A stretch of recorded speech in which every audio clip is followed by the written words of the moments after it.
C'est sur cette aire de repos de la RN 57 que les faits se sont déroulés hier, vers 16h40. Deux gendarmes motorisés tentent de contrôler un conducteur et lui demandent de stationner son véhicule.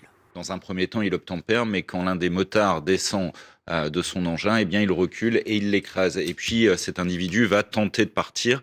Et au lieu de fuir alors qu'il a un petit peu d'avance, il va faire demi-tour pour venir percuter le deuxième motard. Ce geste semble donc intentionnel. Le chauffard finit par abandonner son véhicule et fuit à pied par ses champs. Du côté des riverains, c'est la consternation. Ouais, c'est un peu un choc. La société est de plus en plus violente. Voilà, il faut quand même une bonne punition pour que les gens comprennent bien. Quelque chose qui les fait réfléchir. Pour ce syndicaliste, ce qui choque, c'est le caractère intentionnel du geste. On voit bien que des individus n'ont absolument pas peur de mettre en danger la vie des fonctionnaires de police, de gendarmerie. Soit c'est parce qu'ils n'ont pas de permis de conduire, soit ils sont sous l'emprise de la boisson ou des produits stupéfiants. Les deux gendarmes ont été blessés, mais leur pronostic vital n'est pas engagé.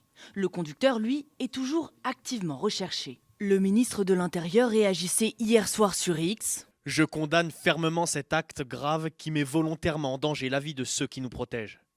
Tout est mis en œuvre pour retrouver le fuyard. Les refus d'obtempérer, un phénomène en augmentation. Plus de 20 000 cas recensés entre janvier et septembre 2025, soit une hausse de près de 10% en un an.